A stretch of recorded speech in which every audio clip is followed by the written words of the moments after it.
On behalf of Linguaphiles, I cordially welcome you all, and I wish you all a great evening, and I really mean it.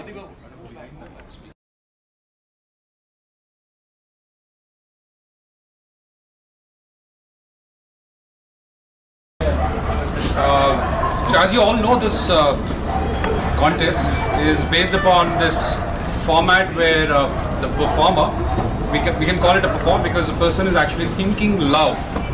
So a topic will be given to that person, and they get 3 plus 1 minute to perform or enact out or think loud whatever the thoughts are. That's the whole objective.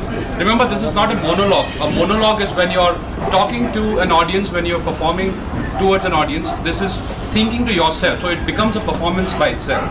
So the 3 parameters that we have set for this is number 1, which is your creativity in terms of how you have brought out the topic.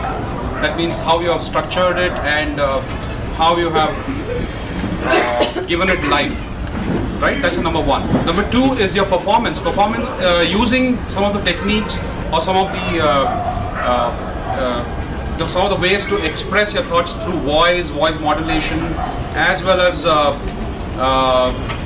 how good your performance is in terms of perhaps a body language. I don't know. It depends on how the performance is doing. You can sit or you can stand or whatever. That's left to you.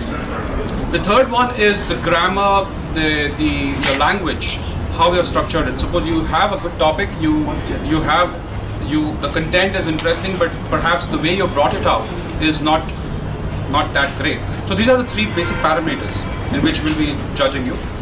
We have put across these points as 3 plus 1. That means if you exceed the time, of course, after the 3rd minute there would be a bell, I am assuming. You know that there's 1 more minute left. So you should minimum time that you should accomplish is at least 3 minutes. But the maximum time you're given is 4 minutes. So if you exceed 4 minutes, you get negative points. But if you speak lesser than 3 minutes, and what we discussed, that there also you'll have negative points. So you better have something to talk about, right? For the audience, I think we'll understand it by the topics. Most of the topics are funny in terms of its nature, but I don't know. It's left to you how you want to, what your take is on the topic. So I guess that's left to Adiba. So thanks a lot. I hope you have fun. I will now call our first contestant, Naina Singh. Please come and pick your topic. Good evening, good evening, good evening. How much I love pleasantries. To talk to people, to wish them a very good evening. Good evening, good evening, good evening. But the sad part is, often a person like me, a reporter, the life of a reporter often is so confused. A reporter leads a life of a hypocrite. What an irony his life is. He goes on the stage, wishes the people, wishes them a good evening, a good morning, and a good afternoon, has to speak about something bad. People look at me. They often look at me. They admire me. They seek something good. They seek something that they want to hear from me. They want to know the news of the world. They want to know what's happening around in the world. They want to see through my eyes. But I put on a beautiful suit. I dress up in the best possible way I can. And then what do? I face the cameras. And I exploit. I love the way I exploit. I take away the charm from people's face, the hope that they have in me, the hope that they have that they'll get to hear something good. I wish them, and they have the least idea what I'm here for. I thrive on my saddest tendencies to take away the charm of people, to take away their happiness, and see how nice it feels to see smile evading their faces. The kids shrink in fear, and that gives me so much pleasure to see that people are scared, to give them the news of bloodshed, to tell them that the world is dirty, yet they think I'm good, I'm nice, I'm the sweetest person they've ever seen in the world. And that's so of drama. I'm not an actor, people. People might think this. Well, I'm not an actor as well. Yet I fool people. I involve drama. They think I'm good, yet I'm not good. I have lots of sadistic tendencies. Until the day I die, I would continue doing so. I would wish people, yet, with time, pleasure, with time, and the deaths of people, the bloodshed around, the dirty politics would be my game. And everything that is bad is what I am going to tell to people. Thank you.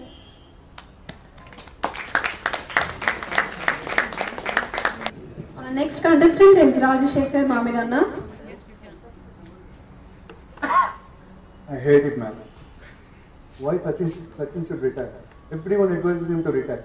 They forget all the 99 centuries. I think people who advise Sachin must first retire from their lives. Forget about them advising Sachin. Last year, someone advised me to get married. I know, right? I mean, I know my bodily needs. I know my family needs. I know when to get married. Who are they to advise me? And sometimes what happens is these advices actually kill me because they create a doubt in myself. Someone told, I think something must be wrong with you, Rashika. You're not getting married. Why don't you do a checkup? Now that created a doubt in my mind. Everything all right, Rashika, cool. Don't take that advice. I'm okay. I'm perfectly okay. I'm not getting attracted towards anyone, not even Adi Babu. That's fine. I think he's married. Fine. Relax. I think when advisors create this much self-doubt in the person, why people give? I mean, why do they give advices? I think maybe they just want to show off that they are in a position to give advice. Okay, let them show off.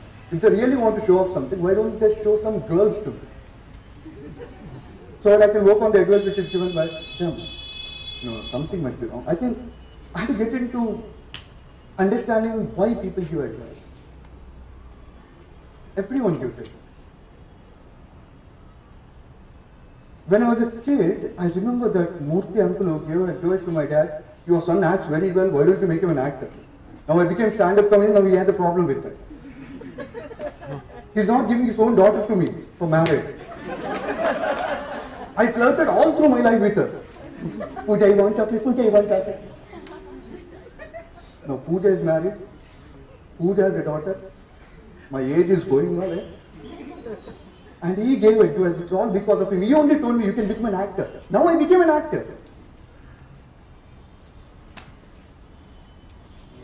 Either I am taking advice seriously or people should stop taking advice seriously. I think that is what Sachin Tendulkar did, right? He never bothered about anything. He kept playing whatever he is. I mean, he's only worried about his own strengths. He knows people at all the times are ready to advise, but it's in him that he will go there and then he will perform. It's only up to him. I think I'll also apply the same thing to me. There's nothing wrong to me. I can get married. I'm not getting attracted to any boys. Till it's intact, I'm only getting attracted to girls. Okay. Yeah. I don't know what I'm talking about, but still, it's fine. So it means I have to only act on those things which my heart says me to do. There's a lot of supply, demand, that's okay, but at the bottom line, I don't have to bother about all the advices thrown at me. I can only bother about those things which I like, and I'll keep doing it again and again without bothering about any advice given by to me. I think that's it. I'll not worry about anything. I'll only focus on my thing. I'll become the best stand-up comedian. I'll get the best girl. Girl. I'll only act on my own advice about myself. I'll not bother about anything. That's it.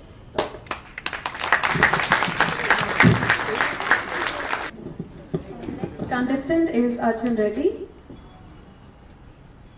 Driving on the roads of Hyderabad, a frustrating experience to say the least. How many times have I swear to people? But the question being, does it actually bring out the worst in me? Or have they there be other instances where I've fared equally badly or. But come to think of it, why Hyderabad? I mean, we got some of the widest roads in India. And look at people in Delhi. There are so many people who complain, crib, stating that you haven't seen traffic till you've gone to Bangalore, till you've gone to Hyderabad, or sorry, Delhi. But I think people have a tendency to assume the worst for themselves. The state of life they are in, traffic, problems that they face, it always is the case. How many of us think that we are in a worse off position than any other person possible? My problems are the worst. I have the most financial burden. I can't afford to go to Taj every day and have the, It is such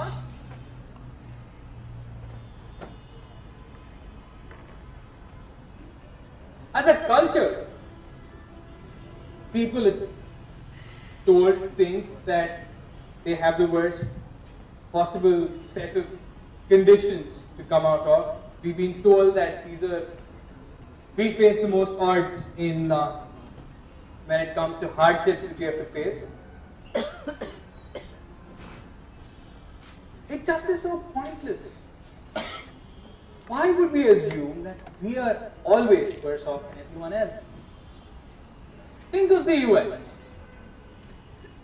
Everything said and done, it has a feeling that it's constantly under threat.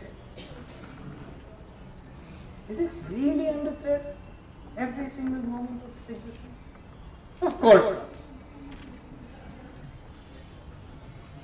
People everywhere have problems. Syria, the Middle East, Tunisia, these are people with problems. North Koreans. There was this picture I'd seen when the premier of North Korea had passed on. I could never really understand the particular picture. There was this picture. It was at a couple of stairs, and there were women who were weeping and running, supposedly on hearing news that this gentleman was dead. A tyrant? How can people weep when a tyrant is dead? Aren't we being told that people celebrate when a tyrant passes on? Isn't it cause for celebration? We have Diwali, we have so many other festivals which we celebrate because the devil, the tyrant, is passed on. But here was an image of so many women weeping and crying and going on when this person is passed on.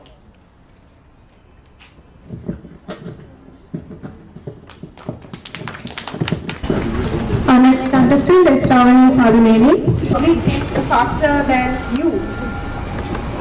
So when was the last time I hesitated? Yeah, when Adi sir called me and said there is this new concept that is going to happen called Soliloquy. And I hesitated for a day, thought about it, and then finally said, yeah, let me give it a shot. But what was I doing during that whole day? Thinking slowly or thinking a lot of thoughts, evaluating options. Or what if I go there and blabber and make a fool of myself? So all of these thoughts. But then I was wondering, why am I hesitating? Am I hesitating because I'm not confident of what I'm going to be doing over there? Or am I hesitating because I'm afraid I don't have the skills, same as confident? Am I hesitating because people are going to laugh at me? What? I'm hesitating because I'm afraid of the consequences. And I think that is what hesitation is all about. You hesitate because you don't know what is going to happen, and a lot of times if you know exactly what you want and exactly how to get it, hesitation does not happen. But yeah, there have been so many times when I know exactly what I want and how to get it, but have hesitated and have been hesitating. So what again? What is it? What is it about? I think it's about finding a balance between your emotional side and maybe your logical side. Also, if you know exactly what to get and how to get, again, maybe there is too much of conditioning about what is right, what is wrong, fear, insecurities, and that is why hesitation happens. So I don't think it is about really speed of thought or speed of thinking. It is probably a lot of other inhibitions that hesitation brings. And I think a lot of us have also been brought up, like some of my friends were speaking earlier, by giving too much advice and being told what is right and what is wrong, which leads to so much confusion in their heads. And so if you really know the art of making the right choice, and if you really know yourself well, and if you know what is good for you, and if you can find that balance, I think hesitation does not happen. So again, is hesitation, somebody who hesitates is probably a faster thinker than you?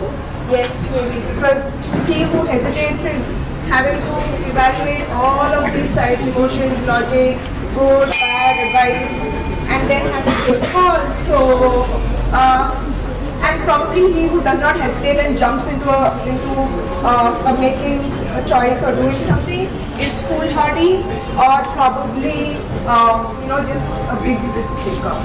Thank you.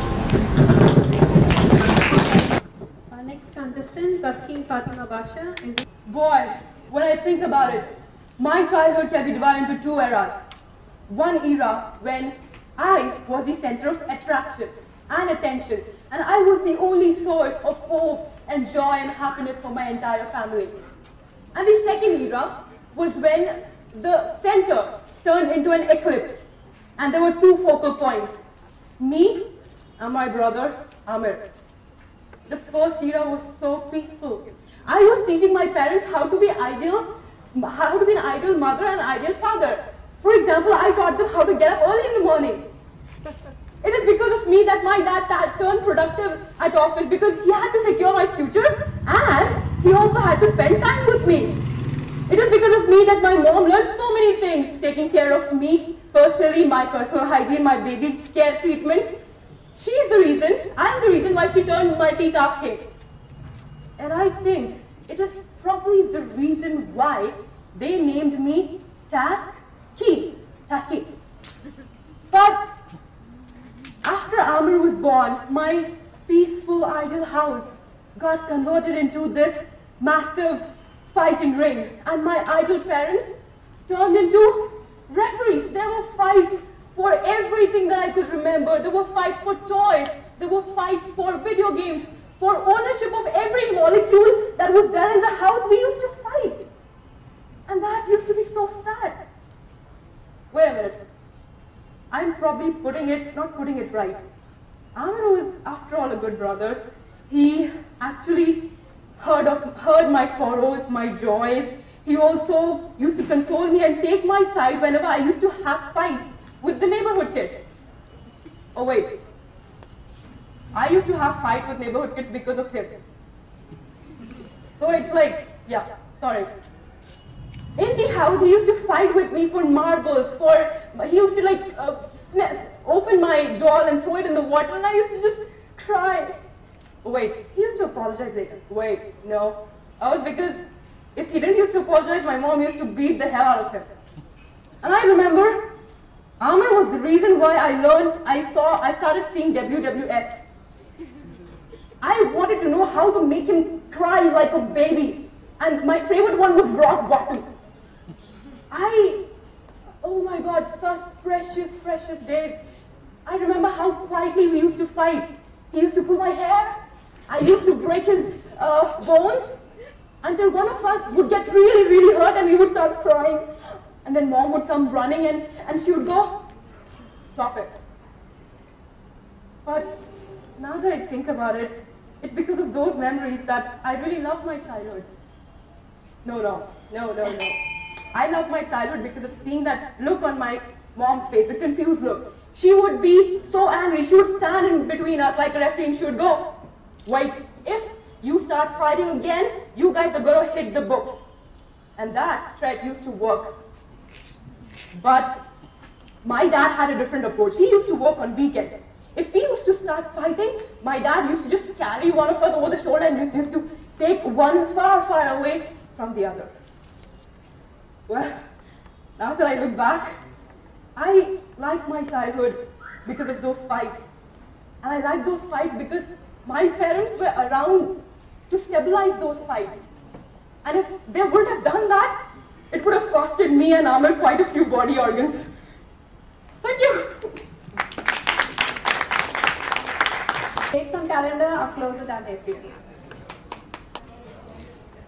The universe is a million light years in its width. It's got a million stars, a billion planets, and still God decides to use Earth as his commode and take all his excreta and dump it along with me. It seems like as if throughout my life, all I've faced, all my bosses, all my colleagues, all my clients have only expected the unexpected out of me at the closest amount of time. They asked me to be a Superman and try and make it right in the nick of time, an Economic Times front page coverage. Never has it ever been, occurred to them that some organization which has been listed on NYSC will never get a bow in India, for heaven's sake. And yet, a time limit is set. 1 week, and you have to do it. How? This is a serious phase of my life where I have to seriously think about why the hell did I have to pick up commerce and economics as my base? Why didn't I pick up science? Why didn't I study Einstein's relativity theory? Why didn't I make that breach in time-space continuum and go back in time? Every single time a deadline approaches, I have to curse myself for not building that time machine in which I can go back and extend my timeline. Every time I have to keep telling myself, why didn't I have the courage of starting to study from the beginning of the day one? And why do I have to do that one day batting in front of the exam? And why did I mess up my cat? For heaven's sake, it should be made legal. Should be made legal to skip that. The only dates that have to be closer have to be the ones that you go out on with a beautiful girl. These are the ones that should occur again and again, not deadlines. It seems almost impossible. Maybe it's my mind fantasy to go back in time, hand myself a little booklet which says that these are the guys who have won IPL 1, 2, 3, 4, 5, 6, and go back and bet on them. Become Steve Jobs. No, not Steve Jobs. Bill Gates. Maybe bigger than that. I can be a betting baron if I had that. The dates which are of no relevance to me after they have passed become so important to me if they were in the future. This simple, machine or a technology, if invented by man, how interesting and how cumulative would it be? It would help me clear out all the mess. Maybe I can become another Hitler and start doing a purge of all those who have poverty of intellect which surround me. All those guys who went around me and started cribbing about my MBA. All those guys who were in my MBA bag, for heaven's sake. One of the girls really wanted to sell Taj Mahal to raise GDP? Is this the way the structure of intellectual knowledge in India is constructed? Or maybe in the world itself? After all, God does use Earth as his commode and dumps the straight after it. Thank you.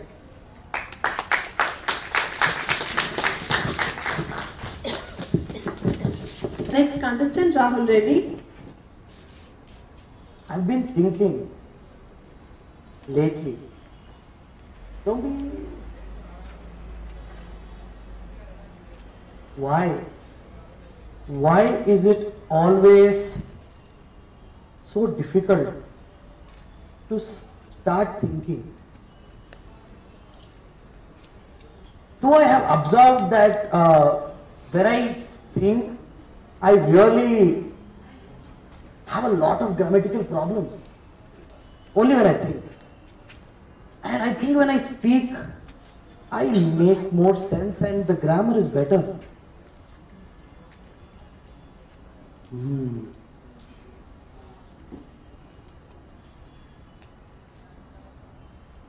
The reason for that surely is very different, because the way we think is surely not the way we contemplate it in the way.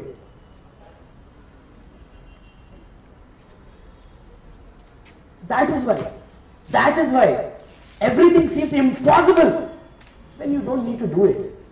And somebody else has to do it. Like really, I can recollect how our railway minister said, I want to arrange condoms in all trains so that nobody has to wait for the train to stop. Why would somebody need condoms on the train? And obviously the railway minister has no clue how to get it done. He obviously is depending on so many other people. When the bill is passed in the parliament, then they'll be taken care of. That is why. Like it is so difficult. I've been thinking that the grammar has been taking a toll on me. I always thought these convent kids have better grammar than I do. But lately, I've overheard this conversation. Now that I recollect, I think it was between two St. Anne's school teachers. One of them actually asked the other teacher, "Hey, what Ray? Why didn't you come Ray yesterday to school? You could have come, no Ray?" "Arey, no Ray, I could not come Ray. You know why? Why you didn't come Ray? Tell me. "No Ray, the leave application had a different reason, but actually you know, me and my husband were digging a hole in my backside." Whoa. Grammatically wrong, I am sure. Somewhere something is wrong. So most of the things that we do, most of the things that we think seem very possible only because we don't have to do it. Like we always tell mom, wake me up at 5, make breakfast by 8, and then probably everything else should be ready by 8:30 so that I can leave for school or work or anything. But I realize if I really have to do that, it would be so difficult for me if I have to do it for my kid. So the whole concept of thinking that things are impossible only when you're not doing it yourself, that happens so much with us that we talk to our friends, we tell him, we advise him. Thank you. Pallavi Verma. Pallavi, what are you doing over here? Why are you wasting your time over here among such fools? I mean, what the hell? This party that you went to yesterday. Yeah.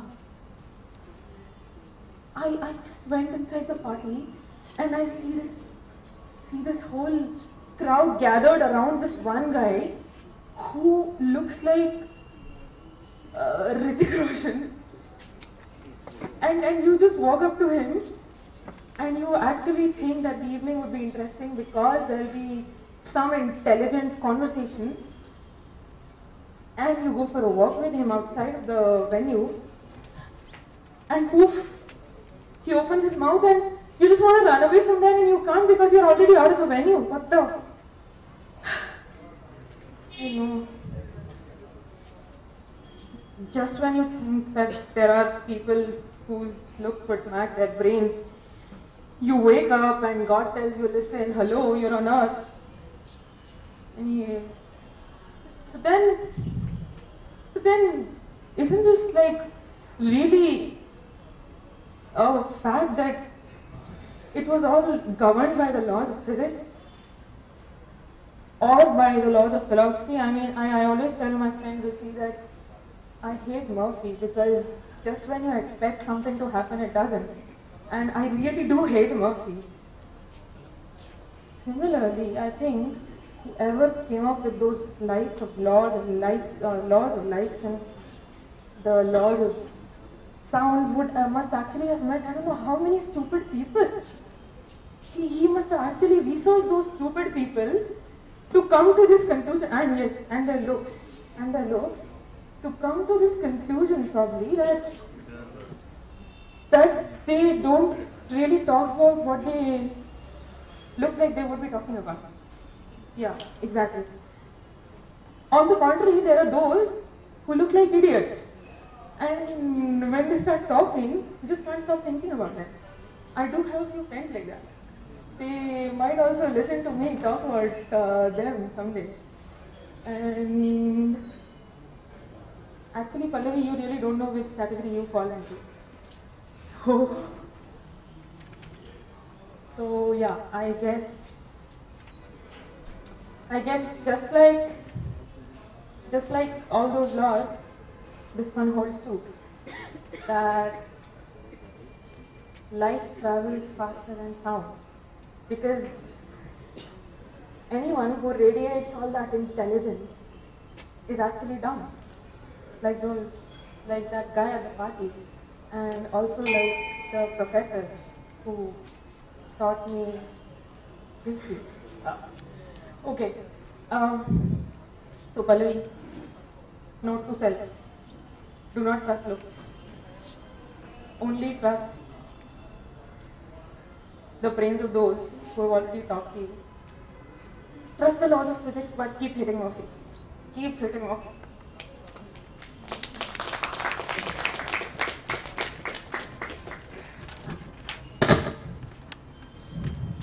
Our next contestant, Shashank Bhavaraju. Shekhar, one large, single malt. You are a stupid. Sorry.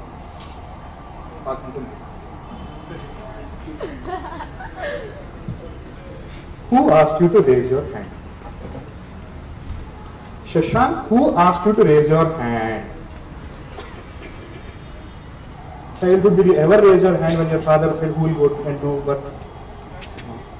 But today suddenly you asked you to raise your hand. Shashank, when mom said you are a God's child, figurative, brah. Not literally. He won't be with you every time.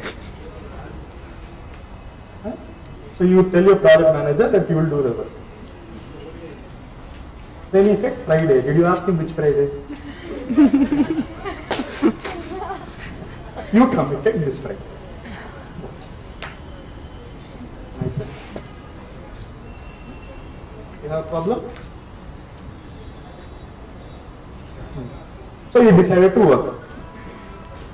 Did I tell you to read the requirements properly? Okay. So you finally slogged your balls, finish it off. But what is the point in finishing it off if you don't know how to deliver it? Useless fellow. Stupid idiot. Shekhar, large ra.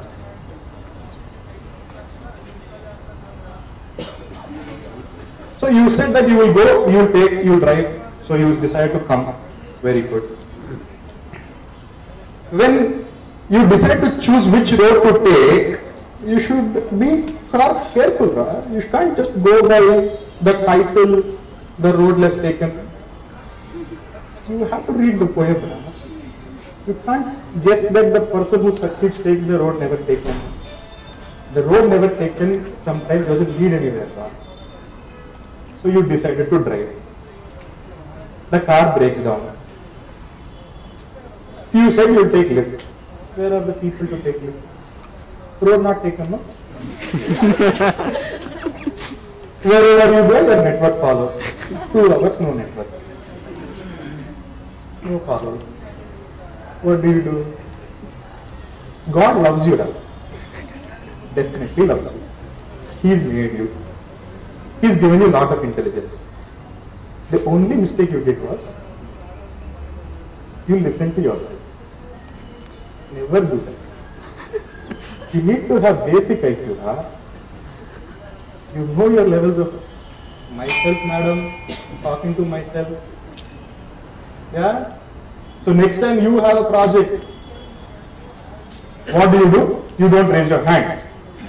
When people there have brains and have decided not to do their work, you should have your brain. You should never go and say, I'll do it.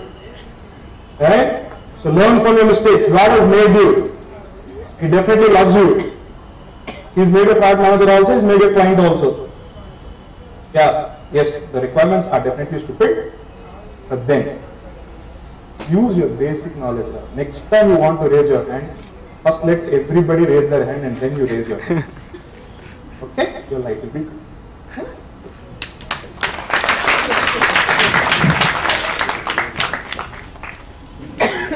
Our next contestant, Varun Reddy.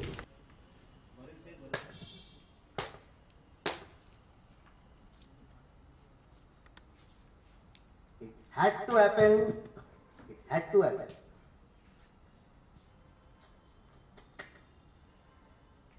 Every time. From AS3, beta, whenever you go to a new church, please pray for something. You will always get it. Velankini Church, God, please ensure a good future for me. Nice. Kukatpalli Church, God, please ensure a nice future for me. What a nice future. Eh? First, they preach saying, trust in God.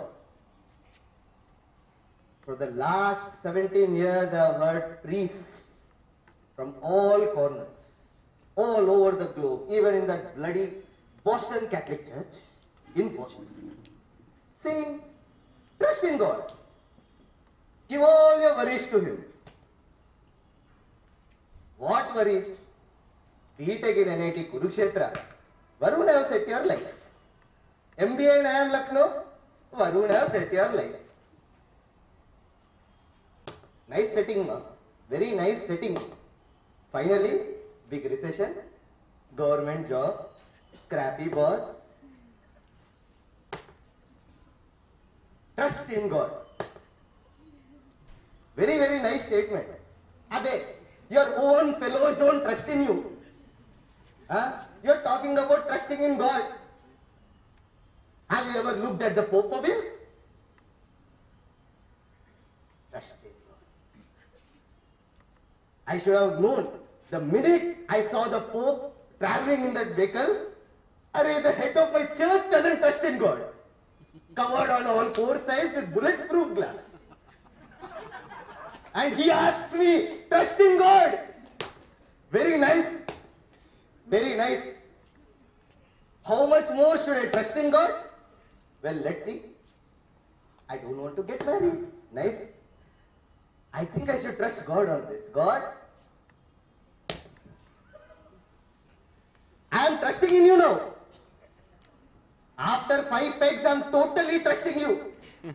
I am going to drive my vehicle at full speed. Full trust in you, God. Take me to JNTU quickly. 20 minutes, I want to go home, God. At any reason. You want me to trust in you? So show something. Give me something to trust in you. You give pros, you give cons.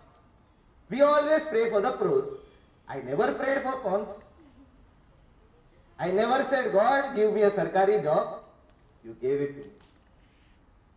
Now I am going to do this.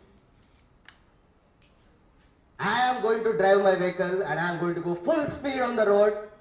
Either I bash into someone or the police catches me. God help me. Thank you.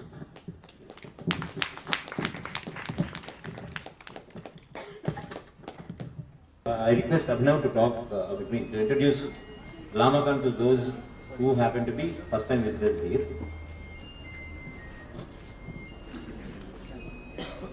Well, this is just a new era of Lamakan. We had a couple of more mics before. Anyway, so Lamakan is all about culture and tradition. Quite can't think so when you come here in the evenings though. But then this is an open cultural space, open from morning 10 o'clock to evening 10 o'clock. What we basically do is we give out the space for artists who probably cannot afford, say, Shilpakala Vedika or Ravindra Bharati. They can come down here and book a date, a slot along with us, and they can come down here and perform. Most of the time there have been about theatre artists, there have been musicians, there have been classical dancers, and programs like these also happen. And a lot of people from NGOs come down here to give a few talks about what their NGO works on. So stuff like this keeps happening. And then of course, I'd be glad to point out that this place is totally indigenous. By that I mean, we don't take any kind of government grants, or neither do we accept any sort of corporate sponsorship so that we could run this place. And so now we have a social obligation to donate. I mean you guys. So there is a donation box down there, or if it is not right now, I'll put it up, don't worry. So by the time, I mean maybe when you're leaving, just please be as generous as possible for those 5 minutes and donate any kind of amount. We'll be more than happy. Thank you.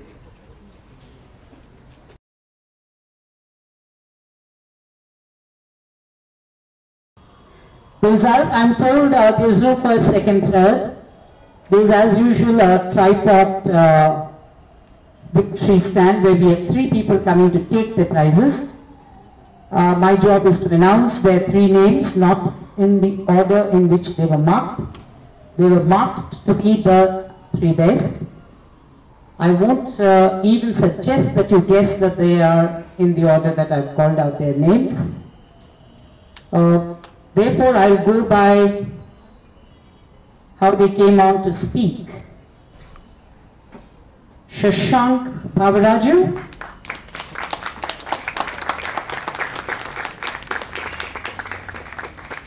Taskeen Fatima Basha, and Varun Seva. On stage, all 3 of you. Can you clap louder, please?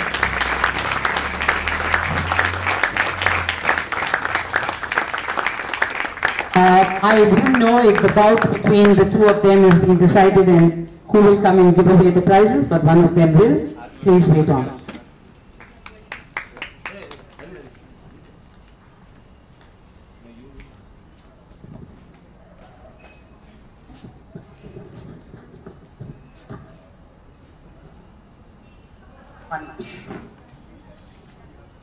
Shashank.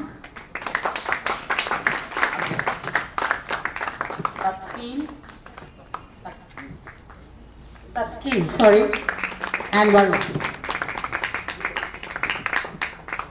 Ladies and gentlemen, can I have